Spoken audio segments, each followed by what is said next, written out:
माझं नाव निशा. आपण डायरेक्ट आपल्या कथेलाच सुरुवात करूयात. प्रत्येक मुलीच्या आयुष्यामध्ये कधी ना कधीतरी अशी वेळ येतेच जेव्हा तिच्या मनावरती तिचे नियंत्रण राहत नाही आणि ती स्वतःचे शरीर अनोळखी व्यक्तीच्या म्हणजेच एका पुरुषाच्या ताब्यात देते.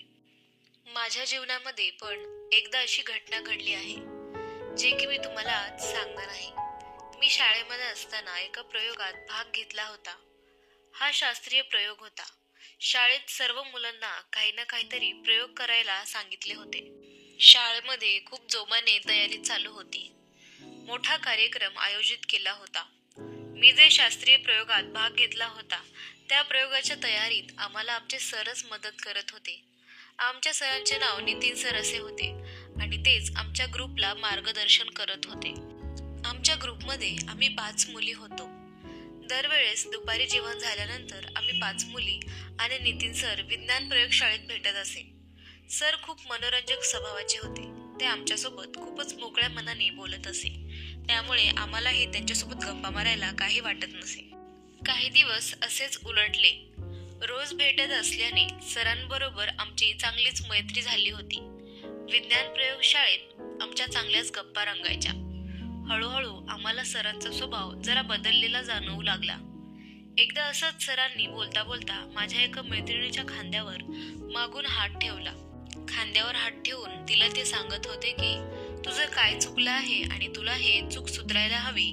आणि आमच्यासोबत पण ते कधी हाताला हात लावायचे, कधी चिकटूनच बसायचे आणि अशीच मस्ती ते आमच्यासोबत करायचे. सर बाहेर गेल्यानंतर आम्हा मुलींच्या गप्पा व्हायच्या. बघा बरं सर कसा चान्स मारायचा प्रयत्न करत आहेत. आम्ही एकमेकींना असं हसून चिडवायचो आणि खूपच मजा करायचो. दररोज नितीन सर काही ना काही कारणाने आमच्या शरीराला हात लावण्याचा प्रयत्न करायचे.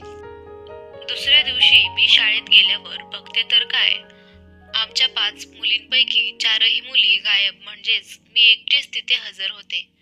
त्यांच्या घरी काही काम होतं म्हणून त्या 4घी पण आल्या नव्हत्या आणि आज मला एकटीलाच प्रयोग करायचा होता, म्हणजेच शिकून घ्यायचा होता. आता मी आणि सर प्रयोगशाळेमध्ये दोघंच होतो. सर अचानकच माझ्या जवळ येऊन बसले. मोक्याचा फायदा घेत ते माझ्या जवळ येऊन बसले आणि बोलता बोलता त्यांनी माझ्या मांडीवर हात ठेवला. मी खूपच दचकले. सरांनी घट्ट हात मांडीवर ठेवला होता आणि ते मला प्रयोगाबद्दल सांगू लागले होते. माझ्या मांडीवर हात फिरवत ते माझं कौतुक करू लागले. म्हणाले, तू खूपच हुशार मुलगी आहेस. असं बरंच काही ते माझ्याबद्दल बोलत होते आणि तेवढ्यातच त्यांचा हात माझ्या पाठीवर सुद्धा गेला आणि माझ्या पाठीवर पण ते हात घासू लागले होते. मी सुद्धा गप्पच बसले होते, कारण सर जे काही करत होते ते मला खूप आवडत होतं. त्यांचा तो स्पर्श मला आवडत होता. त्यांची ती माझ्या शरीरावरून पूर्ण असलेली नजर, हे सगळंच मला खूप आवडू लागलं होतं. तेवढ्यात सर अचानक उठले आणि जाऊन त्यांनी प्रयोगशाळेचं दार बंद केलं. जसंच त्यांनी दार बंद केलं मला तर खूपच भीती वाटली. मला वाटलं आता माझं खरंच नाही काही. सरांनी त्यांचे पूर्ण कपडे काढले आणि मलाही काढायला सांगितले. सरांना तसं बिना कपड्याचे बघून मी तर खूपच गरम झाले होते आणि हे सरांच्या लक्षात आलं होतं. म्हणून त्यांनी मला सांगितलं, घाबरू नकोस, 100% मार्काने तुला पास करून देतो बघ. आता जास्त वेळ न वाया घालवता तुझेही कपडे काढून टाक.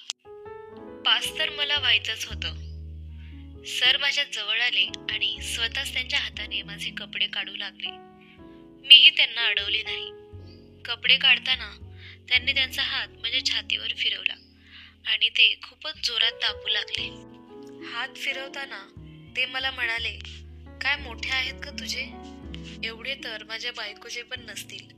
भारी आहेस तू एकदम. आणि तेवढ्यातच त्यांनी माझे पूर्ण कपडे काढले. आता मी त्यांच्यासमोर त्या अवस्थेत होते आणि ते सुद्धा माझ्यासमोर तसेच होते. जवळपास 1 तास आम्ही सोबत होतो आणि आमच्यात त्या गोष्टी घडून गेल्या. सर सुद्धा खूपच खुश झाले होते आणि मी सुद्धा खूपच खुश झाले होते. आमच्या दोघांच्या अंगावरून नुसता घाम पडत होता. माझ्यापेक्षा जास्त सरांच्या अंगातून घाम पडत होता. ते जास्त मोकळे झाले होते. मला कधी वाटलंही नव्हतं की माझ्यामध्ये आणि सरांमध्ये असं काहीतरी होईल. कदाचित माझ्या वयाप्रमाणे मी त्या गोष्टींकडे आकर्षित झाले होते आणि म्हणूनच माझ्याकडून ही गोष्ट घडून गेली. जेव्हा पण सरांना कधी इच्छा व्हायची तेव्हा ते मला बोलावून घ्यायचे. एकदा तर शाळेमध्ये डान्स कॉम्पिटिशन ॲन्युअल डे होता.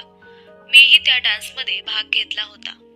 मी छान रेड आणि ब्लॅक असं कॉम्बिनेशन असलेली साडी घालून आले होते जी खूप सिल्क होती आणि मी त्यावर केस मोकळे सोडले होते आणि लाईट असा मेकअप केला होता. मी दिसायला खूपच गोरी होते, त्यामुळे सगळेजण खूपच माझ्याकडे बघत असायचे. त्या अवस्थेत म्हणजेच मी साडीवर गेलेली असताना शाळेमध्ये सर्व मुलं माझ्याकडेच बघत होते. सरांचे लक्ष सुद्धा माझ्याकडेच होते. मला तसं बघून सरांना असं वाटत होतं मी कधी एकदा हिला भेटतो आणि नको त्या गोष्टी हिच्यासोबत करतो असं त्यांना वाटलं होतं. पण त्या दिवशी मी चांगल्या मूडमध्ये होते. मला तसलं काही करायचं नव्हतं, त्यामुळे माझ्या डोक्यातही त्या गोष्टी नव्हत्या. शाळेतील सगळा कार्यक्रम उत्तम पार पाडला. मीही छान डान्स केला. मी घरी जाणार तेवढ्यातच सरांनी मला कॉल करून बोलावून घेतलं. आता मला समजलं त्यांनी मला कशासाठी बोलवलं आहे. मी त्यांना यायला नकार दिला, पण तेव्हा ते खूपच रागावले होते, माझ्यावर चिडले होते. मी त्यांना नकार दिला यामुळे. त्यांनी मला धमकी दिली व त्यांनी त्यांच्याकडे जाण्यासाठी मला मजबूर केले. त्यामुळे मला त्यांच्याकडे जावेच लागले. त्या दिवशी प्रयोगशाळेत जे झालं ती माझी स्वतःची इच्छा होती, पण त्यानंतर जे झालं ते माझी इच्छेविरुद्ध होतं आणि त्यामुळे माझं डोकं ठिकाणावर नव्हतं. मी ठरवलं सरांना जाऊन बोलायचं आणि आता मला ह्या गोष्टी आता इथून पुढे करायच्या नाहीत हे त्यांना डायरेक्ट जाऊन बोलायचं. कारण माझी इच्छा नसताना सुद्धा सर मला कधी सुद्धा बोलवायचे आणि मला जावंच लागायचं. त्यामुळे माझं कशामध्येच लक्ष लागत नव्हतं. मला खूपच त्या गोष्टीचा त्रास होऊ लागला. सुरुवातीलाच चूक माझी होती. मीच जर तेव्हा नकार दिला असता तर गोष्टी एवढ्या लांब गेल्याच नसत्या. मी तेव्हा काहीच उत्तर दिले नाही आणि त्यामुळेच आज मला हे सगळं काही सहन करावं लागतंय. जशीच माझी 12वी पूर्ण झाल्यानंतर मी ते शहर सोडून लांब गेले शिक्षणासाठी. अगदी माझ्या घरच्यांनाही सांगितलं नाही मी कुठे जात आहे, कारण मला नव्याने आयुष्य जगायचं होतं. मी सरांसोबतचे सगळे काही संबंध तोडले होते. मी एक नव्याने आयुष्य जगत आहे.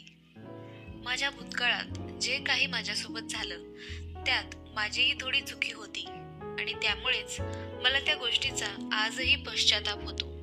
आजची ही कथा मी इथेच संपवते. कशी वाटली? तुम्हाला आवडली असेल तर नक्की सांगा. तुमच्या आयुष्यात असं कधी घडले का मला कमेंटमध्ये नक्की सांगा. आणि असेच व्हिडिओ पाहण्यासाठी आपल्या चॅनलला सबस्क्राईब करा आणि पाहत राहा.